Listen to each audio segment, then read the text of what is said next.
Selamat semuanya.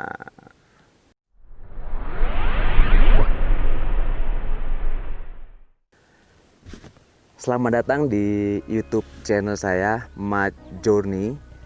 Jadi ini adalah konten saya tentang pemandu gunung sama seperti sebelumnya. Hari ini saya akan berbagi tentang kompetensi untuk menjadi pemandu gunung. Ini kan saya berbagi sesuai pengalaman yang sudah saya lewati sebelum-sebelumnya.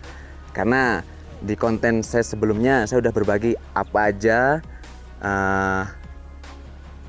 tentang kebutuhan atau mungkin kenapa sih pemandu gunung itu gak penting. Jadi hari ini saya akan berbagi tentang kompetensi. Jadi kompetensi tentang pemandu gunung itu yang pertama itu ada attitude. Nah, kenapa saya sebut attitude? Attitude ini kan seperti perilaku tentang sopan santun. Kita juga harus menjaga sopan santun kita. Kita juga harus mengatur bagaimana kita bersikap di depan tamu, bagaimana kita menerima tamu, bagaimana kita mendampingi tamu selama perjalanan dari start sampai finish. Itu adalah salah satu skill, salah satu kompetensi yang emang harus dimiliki sama pemandu gunung itu sendiri. Karena kalau kita sebagai pemandu gunung tidak memiliki kompetensi tentang attitude itu sendiri, ya kita juga tidak akan dihormati, kita juga tidak akan dipakai lagi sama tamu-tamu kita. Contoh seperti yang biasanya teman-teman kalau naik gunung biasa kita ngerokok nih, atau mungkin kita makan sembarangan sambil berdiri, atau mungkin kita minum sambil jalan. Mungkin bagi sebagian orang itu adalah hal sepele, tapi kalau kita lagi mengantar tamu, kita mendampingi orang, itu adalah hal yang diperhitungkan, itu adalah hal yang diperhatikan. Jadi emang harus dijaga. Kalau emang kalian makan, kalau emang teman-teman profesi sebagai pemandu gunung, ya tolong dijaga. Kita makan sesuai sopan santun dan sebagaimana kita semestinya sebagai pemandu gunung. Minum atau mungkin kita lagi bergurau, ya kita atur, jangan sampai kita tahu lepas juga. Itu ya, itu mungkin salah satu yang bisa saya bagi tentang attitude sebagai pemandu gunung ya. Jadi harus jaga tentang cara kita bersikap, cara kita gurau, cara kita berbicara, dan apapun itu yang berkaitan dengan perilaku atau attitude ya. Terus untuk kompetensi yang kedua, kalau kita yang sebagai pemandu gunung itu kita harus mempunyai skill. Nah, skill ini kan istilahnya kemampuan khusus. Gak mungkin dong kita sebagai pemandu gunung tapi tidak punya ilmu, tidak punya skill tentang pendakian gunung. Ya kalau saya berbicara tentang skill ini banyak. Skill itu ada tentang mountaineering. Skill itu juga ada tentang gimana caranya membaca kondisi kesehatan para tamu atau mungkin para kru. Ini harus banget dimiliki oleh teman-teman yang berprofesi sebagai pemandu gunung. Kalau mountaineering ini contohnya minimal kita sudah bisa membaca perubahan cuaca.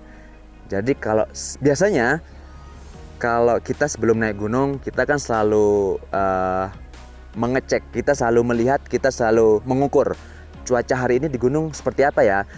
Cerah, hujan, mendung atau semacamnya.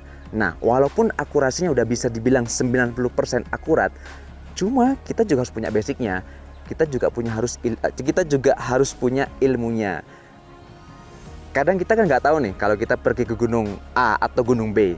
Katakan kita di start lagi terang-terangnya, tapi ternyata ketika udah 2 jam perjalanan atau 3 jam perjalanan, tiba-tiba hujan, tiba-tiba mendung.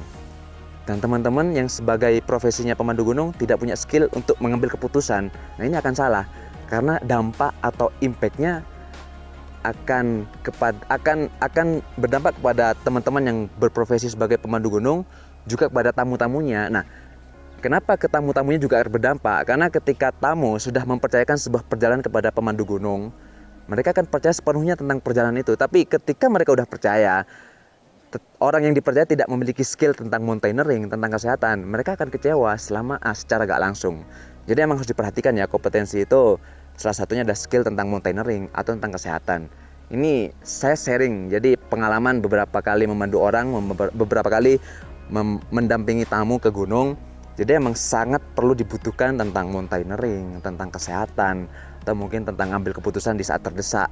Apapun itu yang berkaitan dengan skill di gunung. Jadi tolong diperhatikan ya untuk teman-teman para pemandu. Dan untuk kompetensi selanjutnya itu, kalau teman-teman jadi pemandu gunung, kita harus memiliki knowledge. Knowledge ini sebenarnya hampir sama sih seperti skill. Kalau skill kan kemampuan khusus. Kalau knowledge ini adalah pengetahuan. Knowledge ini pengetahuan seperti apa? Seperti manajemen, terus seperti komunikasi, terus seperti tentang pariwisata. Ini juga satu bagian dalam pemandu gunung. Jadi ketika kita memandu orang, ketika kita membawa sebuah rombongan ke sebuah destinasi, tapi kita tidak punya knowledge, kita tidak punya pengetahuan tentang manajemen, baik manajemen waktu, baik manajemen kendaraan, baik manajemen resiko, apapun itu yang berhubungan dengan manajemen, itu juga salah satu bagian dari knowledge yang emang harus dimiliki oleh teman-teman yang para pemandu gunung. Terus komunikasi.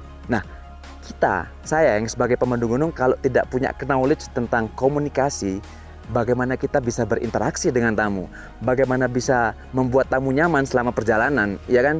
Jadi emang komunikasi ini penting, ya penting banget ya, karena kita bisa berinteraksi baik dengan tamu, baik dengan stakeholder, baik dengan orang yang pengelola pintu masuk gunung, atau mungkin dengan orang-orang taman nasional, ya dengan semuanya yang terkait dengan pendakian atau perjalanan itu sendiri. Jadi kalau emang teman-teman belum mampu, ya kita bisa sambil latih, karena emang harus selalu latihan untuk membangun komunikasi itu sendiri.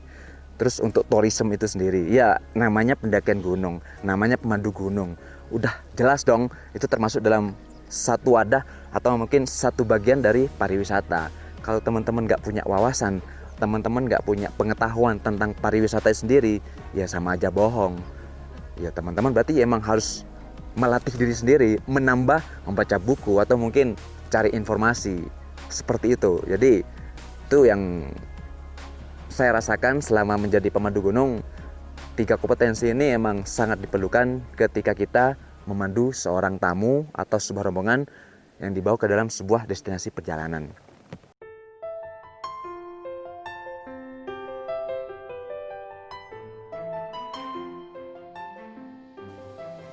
Oke teman-teman,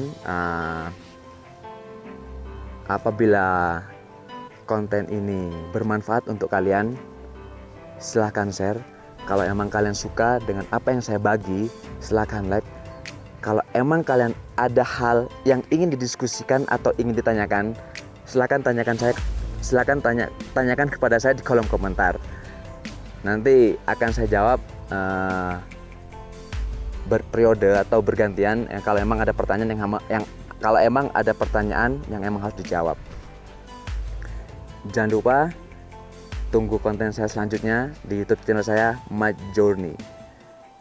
Ojo lali rek, subscribe ya, subscribe. Dah.